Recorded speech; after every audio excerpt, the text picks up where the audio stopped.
कहानी की शुरुआत होती है और हम सारा नाम की एक लड़की को देखते हैं जो अपनी बुधवा कंपनी की एग्जीबिशन में आई है। और यहाँ पर सारा कहती है कि जो सच्चाई होती है वो लाइट की तरह होती है, वो हमें अंधा कर देती है, जबकि झूठ बहुत ही प्यारे दिन की तरह होता है जो कि हर चीज को इनहेंस कर देता है जब तक वो पकड़ा ना जाए। इसके बाद हम एक लड़की को देखते हैं जो रोड के ऊपर बैठी होती है। तभी वो नीचे देखती है और उसके नीचे एक डेड बॉडी पड़ी होती है। तभी यहाँ पर पुलिस आ जाती है और हम अपने मेन हीरो योंग को देखते हैं। बॉडी के पास से उनको कोई भी प्रूफ नहीं मिलता और ना ही किसी के फिंगरप्रिंट्स मिलते हैं, बस एक लग्जरी बैग मिलता है। तभी लैब में ये लड़की कहती है कि बैग के ऊपर से इस बॉडी के फिंगरप्रिंट्स तो मिले हैं, लेकिन हमारे सिस्टम के अंदर इसका कोई भी डाटा प्रूफ नहीं है। हमें नहीं पता कि ये कौन है और इसके फेस को भी बहुत बुरी तरह से बर्बाद कर दिया गया है। यानी किसी ने ये सब जानबूझकर किया है ताकि कोई इस बॉडी को पहचान ही ना पाए। इसके अलावा बैग के ऊपर एक सीरियल नंबर है, यानी ये बैग एक लग्जरी ब्रांड का बैग है। इसके बाद एक डिटेक्टिव नोक्स की शॉप पर आता है और हमें पता चलता है कि वो बैग यूजिन का है जो कि नोक्स की सीईओ है।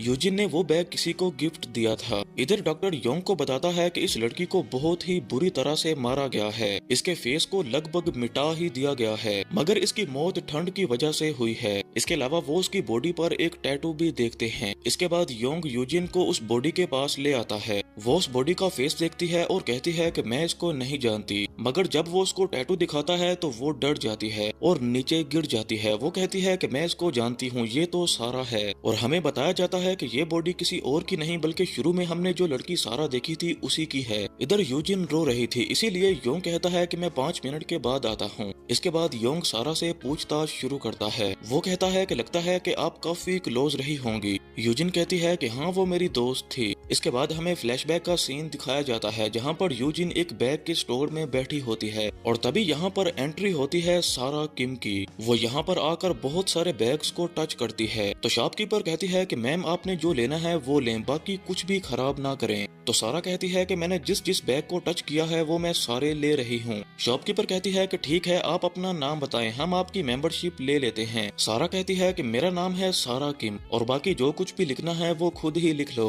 और मैं कैश में पेमेंट करूंगी। और तभी वो अपने बैग से वो सारा पैसा निकालती है और यही चीज यूजिन नोटिस करती है और इधर ही वो उसका टैटू देखती है। यूजिन योंग को कहती है कि उसके बाद से मैं उसको कभी नहीं भूल पाई। इसके बाद यहाँ पर यूजिन ने एक पर्पल कलर का बहुत ही लग्जरी बैग लिया था। वो कहती है कि इतना महंगा बैग लेना ये मेरा ड्रीम है। यही बैग हमें सारा किम की बॉडी के साथ मिला था। तभी वहाँ पर वो एक रेड कलर का बैग देखती है। वो पूछती है कि क्या मैं ये ले सकती हूँ? तो शॉपकीपर कहती है कि ये बहुत ही ज्यादा रेयर है और ये सारा किम का है। इसके थोड़े ही दिन बाद यूजिन अपनी फ्रेंड के साथ बैठी होती है। यहाँ पर वो कहती है कि बुधवा नाम की एक लंदन की कंपनी है और सारा किम उस कंपनी की हेड है। उसकी फ्रेंड्स कहती हैं कि हमने तो आज तक उस कंपनी का नाम तक नहीं सुना, मगर सारा कहती है कि वो अमीर लोगों का ब्रांड है, हम जैसे गरीब लोगों का नहीं, इसीलिए हमें पता ही नहीं। तभी यूजिन एक बहुत ही अमीर बिजनेस वूमेन से मिलने आती है जिसका नाम चे यू है। चे यू यूजिन को कहती है कि तुम्हारी औकात ही नहीं कि तुम मुझसे बात करो, तुम एक छोटी सी नोक कंपनी की सीईओ हो, तुम अमीर तो बन गई हो लेकिन तुम में क्लास अभी भी नहीं आई। देखो तो जरा खुद को, तुम्हारा बैग तुम्हारी ड्रेस मैच ही नहीं कर रहे। यूजिन अपनी इंसल्ट करवाने के बाद बाहर आ जाती है और तभी इधर वो सारा किम से टकरा जाती है और सारा की ड्रिंक उसके बैग के ऊपर गिर जाती है, इसीलिए यूजिन गुस्से में उसको बैग मार देती है। वो कहती है कि तुमने मेरा बैग बर्बाद कर दिया। इसीलिए सारा अपना वही रेड वाला बैग जिसको यूजिन ने उस शॉप पर देखा था वो उसको दे देती है और उसका बैग खुद ले लेती है। सारा कहती है कि अगर तुम्हारा बैग बहुत ही ज्यादा महंगा है तो तुम्हें मेरे बैग की कीमत भी लाजमी पता ही होगी। सारा उसको अपना बैग गिफ्ट में दे देती है और फिर उसकी लिपस्टिक की भी काफी तारीफ करती है। वो कहती है कि ये नोक्स कंपनी की है ना, और फिर वहाँ से चली जाती है। इसके बाद यूजिन बाहर अकेली खड़ी होती है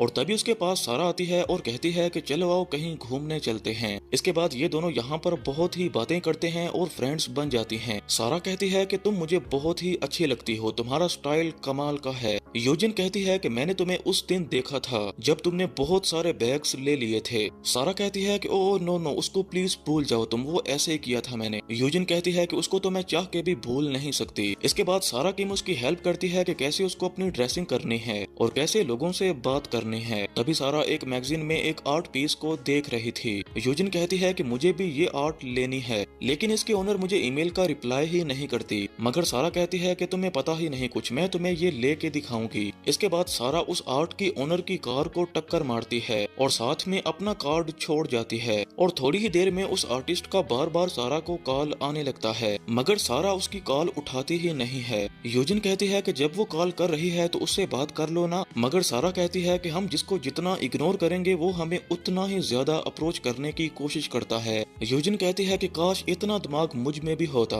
इसके बाद वो उसको कहती है कि तुमने अपनी कार में अपना बैग क्यों रखा। तो सारा कहती है कि मुझे अपना होटल पसंद नहीं, इसीलिए मैं किसी और होटल में जाऊंगी। यूजिन कहती है कि मेरे ऊपर वाला फ्लोर बिल्कुल खाली है, तुम वहाँ पर आ जाओ। इसके बाद यहाँ पर ये दोनों एक ही घर में साथ रहने लगती हैं। यूजिन इसको कहती है कि तुम 38 साल की हो लेकिन अभी भी जवान लगती हो। तो सारा कहती है कि पैसों के साथ जवानी भी खरीद ली मैंने। इसके बाद कहानी प्रेजेंट में आ जाती है और योंग कहता है कि ये जो तुम्हारे पास रेड कलर का बैग है ये सारा ने दिया है। तो योंग कहता है तो फिर आपका ही बैग सारा के पास से क्यों मिला। वो कहती है कि हो सकता है ये किसी ने कोई चाल चली हो, क्योंकि इस एज में आकर मेरी इतनी अमीर दोस्त बन जाना किसी को भी जलन का सहारा दे सकता है। इसके बाद हमें दिखाया जाता है कि जिस आर्टिस्ट की कार को सारा ने टक्कर मारी थी उसने बुधवा कंपनी के लिए काम किया और एक शानदार बैग बनाया और वो बैग सारा किम यूजिन को गिफ्ट कर देती है। यूजिन कहती है कि काश इस बैग के साथ मेरी ड्रेसिंग भी अच्छी होती, मैं कितनी कमाल की लगती। तो सारा कहती है कि नहीं, हमारी बुधवा कंपनी सिर्फ बैग्स ही बनाती है। मगर तभी सारा कहती है कि मैं एक होटल खोलने वाली हूँ जहाँ पर सिर्फ बुधवा कंपनी की ही चीजें होंगी।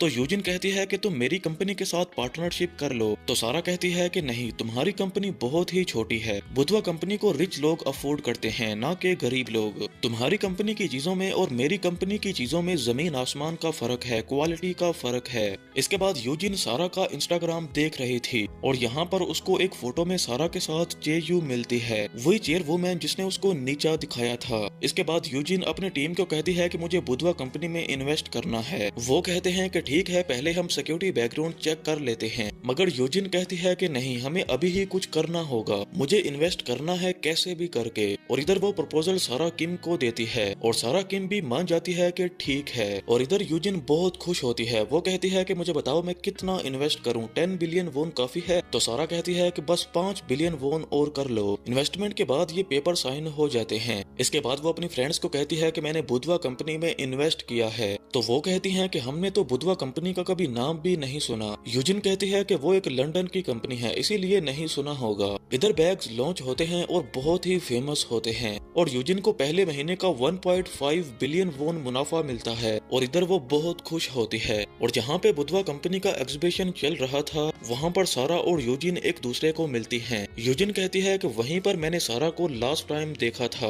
वो कहती है कि इसके बाद वो मेरे घर से चली गई और मैंने भी उसको ढूंढा नहीं। काश मैंने उस दिन उसकी मिसिंग फाइल रिपोर्ट कर दी होती, तो हो सकता है कि आज वो जिंदा होती। योंग कहता है कि क्या आपके पास उसकी कोई फोटो है। यूजिन कहती है कि नहीं, मेरे पास सारा की कोई फोटो नहीं है। इधर योंग अपनी और यूजिन की रिकॉर्डिंग फिर से देख रहा था। वो कहता है कि इसकी दोस्त इस दुनिया से जा चुकी है और इसने उसी के ही दिए हुए बैग को नीचे रखा है, ये कैसे हो सकता है। तो पक्का ये बैग फेक है या फिर ये फ्रेंडशिप ही फेक है। मगर उसके टीम मेंबर उसको कहते हैं कि तुम फालतू में ही उस पर इल्जाम लगा रहे हो, वो बेचारी बेकसूर है, और इसीलिए वो चले जाते हैं। तभी योंग दूसरी रिकॉर्डिंग चेक करता है जहाँ पर यूजिन सारा की बॉडी के पास खड़ी होकर रो रही थी और तभी वो सारा किम के मुंह के ऊपर थूक देती है और इसीलिए वो यूजिन पर रिसर्च करना शुरू कर देता है और उसको पता चलता है कि यूजिन के ऊपर कंपनी में 5 बिलियन का फ्रॉड करने का इल्जाम है। इसके बाद वो फाइनेंशियल क्राइम ब्रांच में आ जाता है और यहाँ की हेड योंग को बताती है कि हमारे केस में एक चीज कॉमन है यूजिन। वो कहती है कि उस पर किडनैपिंग, कंपनी में पैसों की हेर फेर करना और भी बहुत सारे इल्जाम हैं। वो कहती है कि हमें पता चला है कि यूजिन सारा से अपने इन्वेस्ट किए हुए पैसे वापस मांग रही थी, मगर सारा ने उसको एक पैसा भी वापस नहीं किया और इसी वजह से उन दोनों की फ्रेंडशिप में दरार आ गई। सारा यूजिन को कहती है कि मुझे तुम्हारे साथ कोई डील करनी ही नहीं चाहिए थी। तो यूजिन रोते हुए कहती है कि मैंने कंपनी के अकाउंट से पैसे लिए थे। तो सारा कहती है कि ये तुमने क्या किया, तुम पागल हो क्या। सारा कहती है कि ये बात तुमने मुझे तो बता दी है कि कंपनी से पैसे निकाले हैं, लेकिन किसी और को ना बताना वरना तुम फंस जाओगी। इसके बाद वो एक बैग शॉप पर आती है और वो सारा का दिया हुआ रेड बैग चेक करवाती है तो वो शॉपकीपर कहता है कि ये बैग तो फेक है। वो कहता है कि ये फर्स्ट कॉपी है। इसीलिए यूजिन को बहुत गुस्सा आता है और वो बैग समंदर में फेंक देती है। इसके बाद हमें फ्लैशबैक में दिखाया जाता है कि सारा भी यहाँ पर आती है। उसका पाँव टूटा हुआ था और उसके फेस पे भी लगी हुई थी और इधर वो रिपोर्ट करती है कि यूजिन ने मुझे मारने की कोशिश की। इसके बाद वो बाहर स्टेयर्स पर बैठकर रो रही थी और तभी यहाँ पर योंग भी आ जाता है। योंग उसको अपनी टाई निकाल कर देता है और कहता है कि अपना मुंह साफ कर लो। वो अपना मुंह साफ करके यहाँ से जाने ही वाली होती है तो योंग कहता है कि जो तुमने बैसाखी पकड़ी है दूसरी तरफ पकड़ो। यानी यहाँ पर योंग को समझ आ जाती है कि ये ड्रामा कर रही है और उसको याद आ जाता है। वो कहता है कि मैं भी उससे मिला था एक दिन। इसके बाद योंग अपने पुलिस स्टेशन में आ जाता है और यहाँ पर आकर उसको अपनी टीम से पता चलता है कि सारा किम नाम की कोई लड़की है ही नहीं और ना ही बुधवा नाम की कोई कंपनी है। वो सब फेक हैं। बुधवा नाम के जितने भी बैग्स हैं वो भी फेक हैं। और यहीं पे पार्ट 1 को खत्म करते हैं। कहानी आगे बहुत ही इंटरेस्टिंग होने वाली है। मिलते हैं बहुत जल्द।